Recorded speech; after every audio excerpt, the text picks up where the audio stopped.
Hello guys, welcome to live in education. आज के assignment का टॉपिक है न्यू पब्लिक मैनेजमेंट और एनपीएम।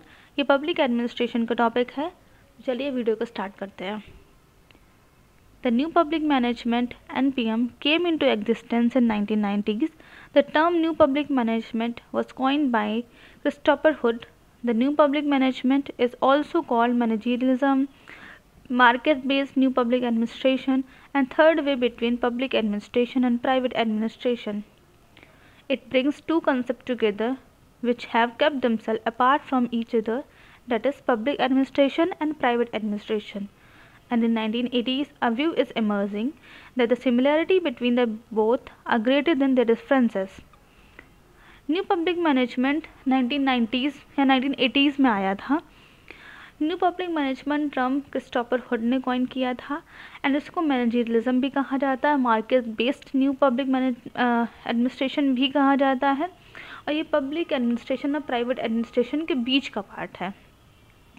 1980s में ये विचार आया था कि जो डिफरेंसेस हैं पब्लिक एडमिनिस्ट्रेशन और प्राइवेट एडमिनिस्ट्रेशन के बीच में वो कम है और सिमिलैरिटीज़ ज़्यादा हैं। इन्हीं के साथ में ही न्यू पब्लिक मैनेजमेंट भी आया था। The new public management has emerged out of Thatcherism, Britain, the first country which initiated the privatization of public enterprises, and Reaganism of USA of 1980s. New public management Britain से ही start हुआ था, जहाँ पे Britain ऐसी पहली country थी जिसने public enterprises को प्राइवेटाइज किया था, प्राइवेटाइजेशन किया था, एंड यूएसए से स्टार्ट हुआ था। New public management takes why and what from public management and how from private administration. Aims of new public management के कुछ aims होते हैं। The new public management NPM focus on 3 E's, that is economy, efficiency and effectiveness. The new public management है वो 3 E's पे focus करता है, economy पे, एफिशिएंसी पे और इफेक्टिवनेस पे। इकोनॉमी मतलब कि जो वेस्ट है उसका eradication, efficiency the streamlining of services, effectiveness, the specification of objectives to ensure that resources are targeted to problems. Goals of new public management according to Christopher Hood. Christopher Hood के according new public management के क्या क्या goals हैं देखते हैं।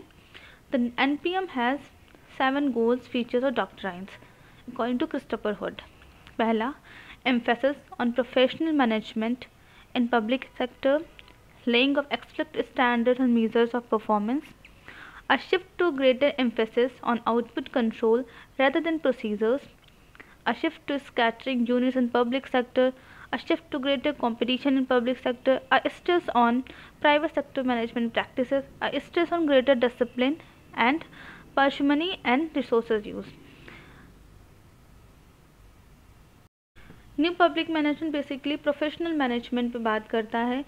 इसके ये भी बात करता है कि जो परफॉर्मेंस है उसको मेज़र करने के लिए कुछ स्टैंडर्ड्स एंड मेजर्स होने चाहिए, जिससे ये पता चल सके किसने कितनी ग्रोथ करी है, किसमें कितना डिक्लाइन हुआ है, कितना ज़्यादा मेहनत करना है, ये सारी चीज़ें पता चल सकें।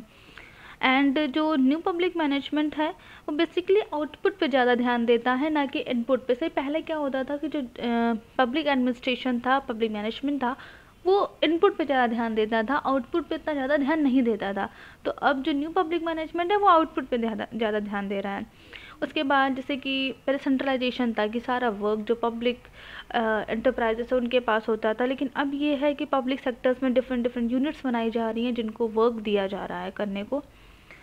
एंड ज़्यादा डिसिप्लिन और जो होना चाहिए, एंड जो रिसोर्सेस है उनका यूज़ बहुत ही मतलब अच्छी तरीके से होना चाहिए, कि बिल्कुल रिसोर्सेज का मतलब कि वेस्ट नहीं होना चाहिए। And features of new public management, citizen empowerment, NPM ensures citizen freedom of choice and secures quality service to citizen, healthy competition among services and allow citizen to choose their services. मतलब NPM क्या करता है कि बहुत सारी companies को market में ले आता है, जिससे कंपनीज़ के बीच में कंपटीशन भी बढ़ता है और सिटीजन्स को बेस्ट चीज़ें मिल सकती है, बेस्ट सर्विस डिलीवरी होता है। जो कंज्यूमर होता है वो जो चाहे अपने मन की चीज़ें ले सकता है। सेकेंड है decentralisation. NPM focuses on the decentralization of power from rigid hierarchical bureaucratic to flexible and dynamic managerial support systems.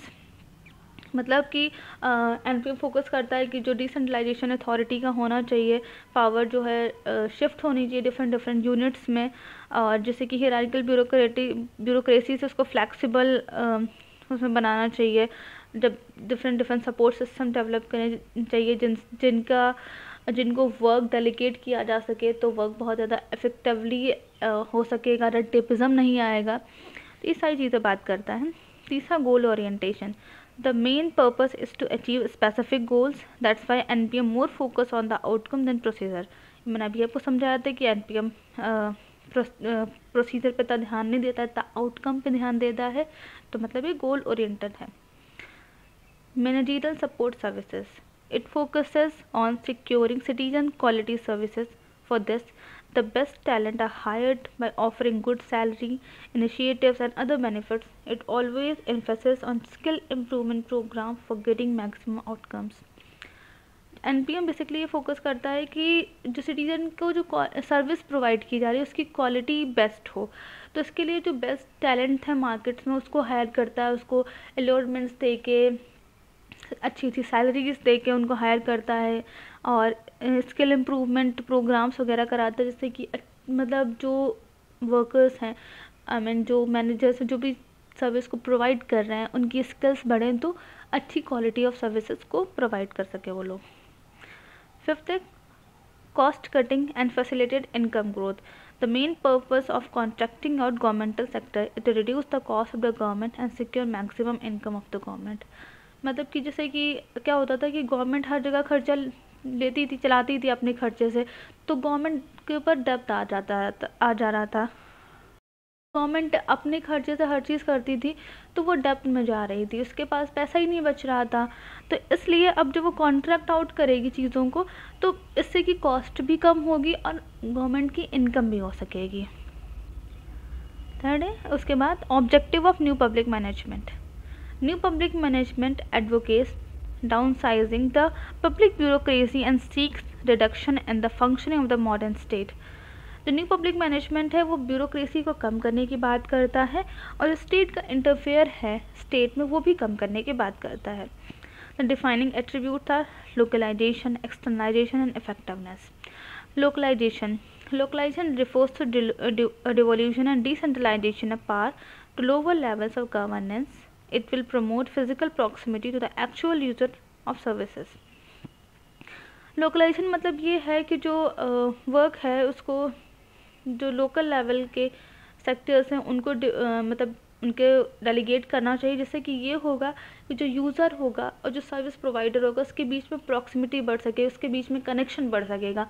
अब कोई सेंट्रल अथॉरिटी और एकदम रूरल लेवल पे किसी सर्विस को प्रोवाइड करना है, तो उसके बीच में प्रॉक्सिमिटी मेंटेन करना बहुत ही मुश्किल होगा. भाई अगर रूरल लेवल पे, लोअर लेवल पे अगर कोई सर्विस प्रोवाइडर और लोअर लेवल पे ही किसी को डिस्ट्रीब्यूट करना है, तो उसके बीच में प्रॉक्सिमिटी अच्छे से मेंटेन हो सकेगी. एंड उसके बाद है एक्सटर्नलाइजेशन. It refers to the contracting out of government function to non-government agencies and enables government to focus on policy making.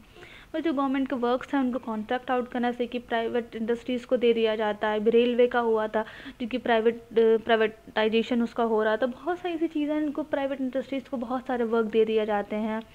जैसे कि एग्ज़ाम्स जो होते हैं उनका जैसे कि पेपर बनाना होता है, उनका रिज़ल्ट पोस्ट करना होता है, वो भी बहुत सारे डिफरेंट इंडस्ट्रीज़ को दे दिया जाता है, बहुत मतलब एजेंसीज़ को दे दिया जाता है.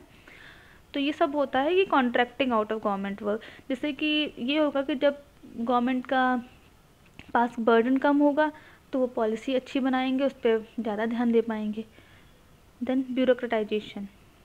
It is multiple nuisances like delayering, downsizing, decentralization and splitting of organization into internally more autonomous units. Debureaucratization मतलब यही है कि ब्यूरोक्रेसी को कम करना है एंड ऑर्गेनाइजेशन को डिफरेंट एजेंसी मतलब मिनिस्ट्रीज एजेंसीज में उसमें सेक्टर्स में उसको स्प्लिट करना, जिससे कि वर्क जो है वो बहुत ही एफिशिएंटली हो सके. Conclusion. NPM was formed in protest of the excessive power of bureaucracy and involved the limitation of state power. NPM has been able to free the modern administration from undue discipline, rigidity and red tape of bureaucracy.